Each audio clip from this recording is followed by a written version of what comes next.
So what was I saying? On the way to Pasni. Yes, we came to Ahmedabad to trek on foot to Sakori. I think a distance of about 300 miles, which Baba said that we should make it by December. All right. Yeah. We took all our goods, we took all our belongings and started the trek. First day was good. Well, we pitched camp in a small village and had our meals of dal and rice. Plus everybody was allotted the night watch, and we did the night watch. Second day was rather sterner for us.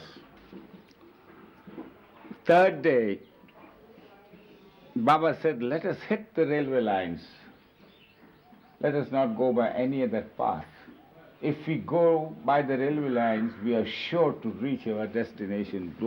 Let us not go by any other road, village roads, which are torturous. All right, we are heading for the railway lines, and it so happens that on the way, Baba had said, now this is a strict order, remember. Baba said that we go by the railway lines, we go by the railway lines. No departure from that point. But Gustaji's brother all of a sudden encounters one villager and asks him, Mister, we want to go to a certain place. Which is better, by the railway lines or by the village road? Oh no. If you go by the railway lines, it is longer, by a couple of miles. You go by this road, it's just nearby. He comes running up to Baba and says, Baba, this man says that if we go by this road, it's a shorter cut and we'll reach earlier. Baba says, nothing much, but all right, come on, we go that side. And did we suffer for that? Yes, sir. Absolutely barren, desolate land, sandy. Our feet started sinking.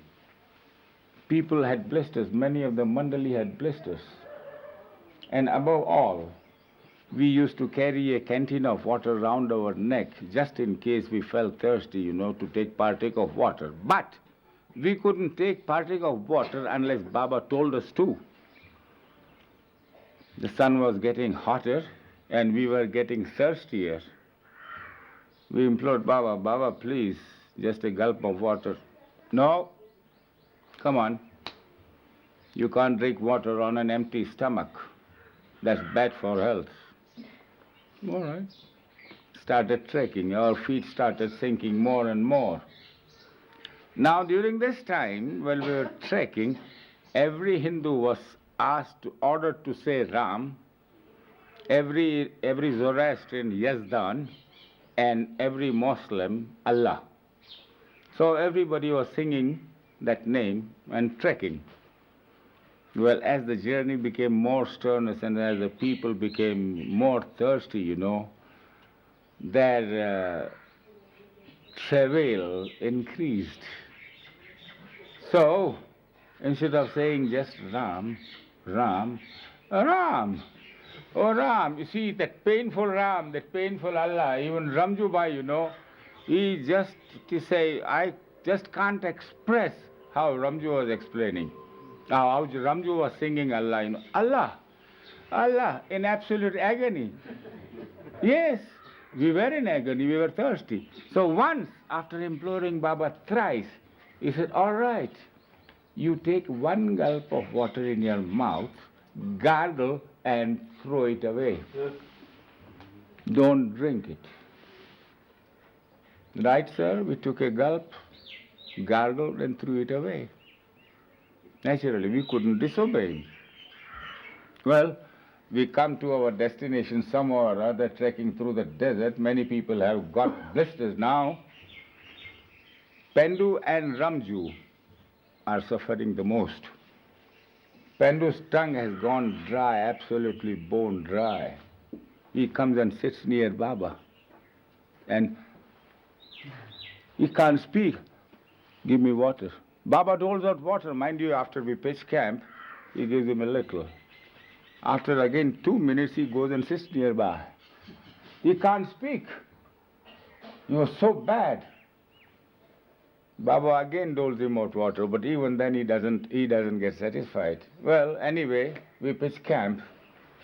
And before we pitched camp, before we arrived to the village, we had caps on our head, and we dumped it in a stream.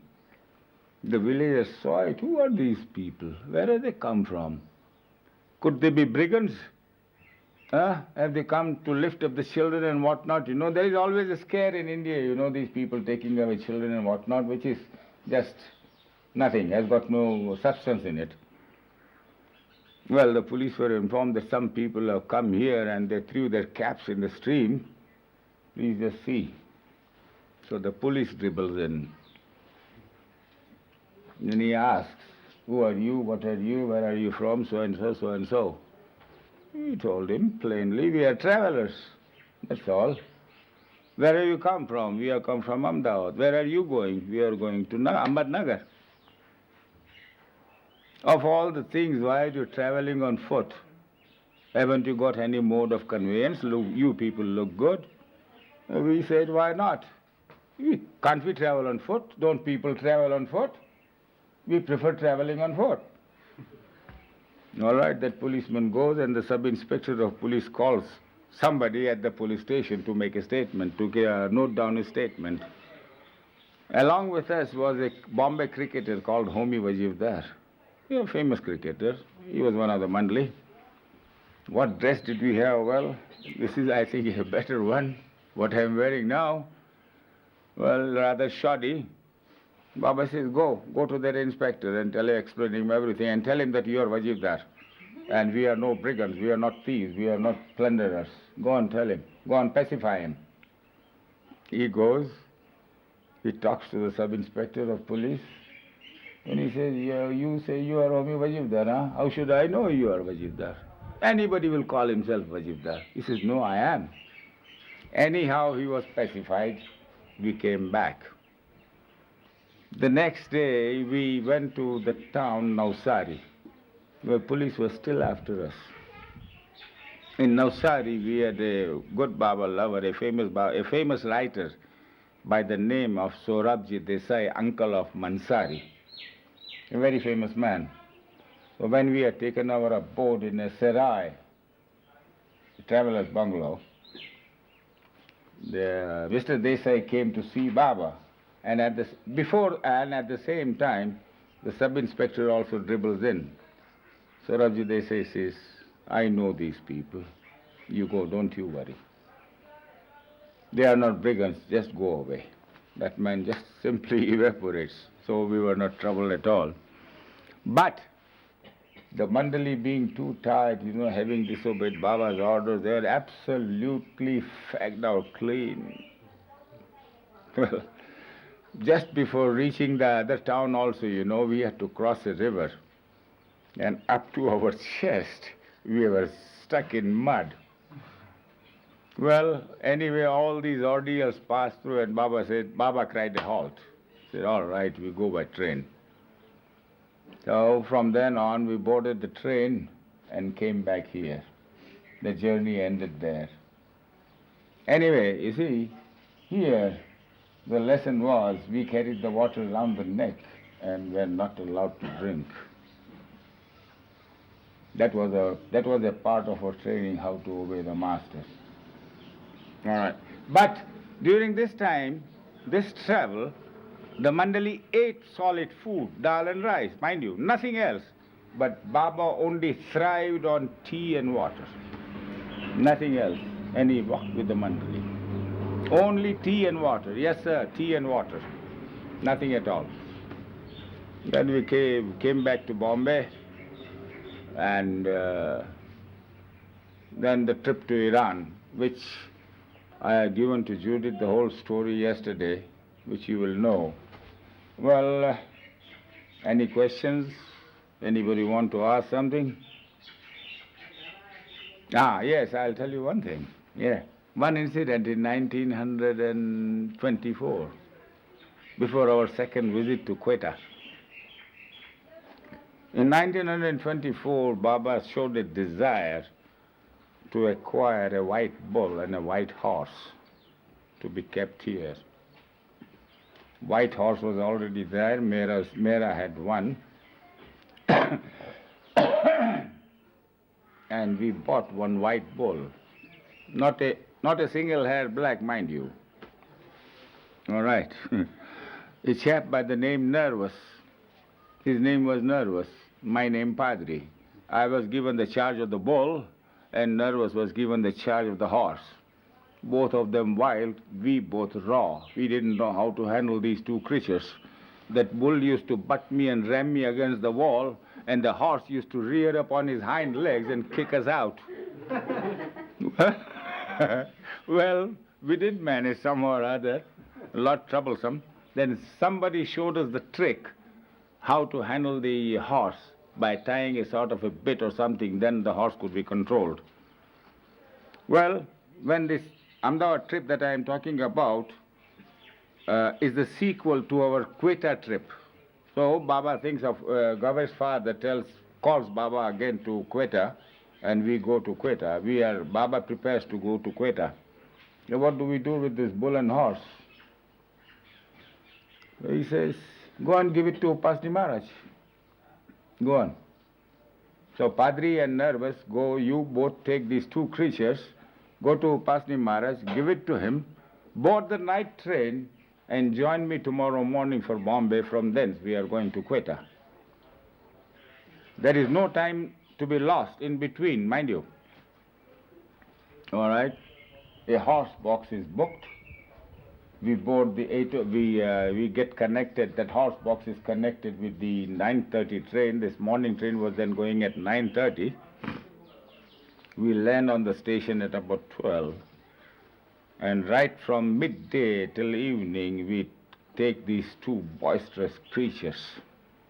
One trying to ram me and the other trying to rear always, right through the road. All right, sir? We were young, we were zealous, we could stand it. We went through 9 miles. There we go. And as I said, there is always a man there to carry the message to the master. So that was Yeshwant Rao. And you must have known Yeshwant Rao was the man who helped Baba during his that unconscious period when he was for 8 years with Upasni Maharaj. Yeshwant Rao was a great, great help to Baba. A saintly person, very good man. He passed out about 5 or 6 years ago. And till the last he used to come to Baba and bow down to him. Well, we encountered him and we told him that we have come from Meher Baba and this is the bull and this is the horse, and Baba has told us to give it as a gift to Upasni Maharaj. He takes our message there and Maharaj simply flies. Tell them to get out! He shrieks. Tell them to get out. They have stolen that horse and bull and they are trying to palm that to me. I don't want the stolen goods. Throw them out. Now are we stuck? Not much, I'll say. Baba here tells, go and give it to Upasni Maharaj. No, Upasni Maharaj says, get out. What do we do now? What do we do now? If we take the bull and the horse back, we break Baba's orders, and Upasni Maharaj says, get out. Well, we talk among I and Nervous talk. He'll just tie the horse and the bull for the night and just run away. Well, that's not obeying Baba's orders. Baba said, give it to him. He should take it. That's what should be done. Well, we implored Yeshwant Rao again, please tell Upasni Maharaj to take it, please. He says he's too adamant, he won't take it. All right, you rest for the night, we'll see in the morning. But we have got to go in the morning, we've got to catch the night train, we've got to be in Bombay tomorrow morning. Can't be helped. All right, helpless. We slept there for the night, he gave us some food.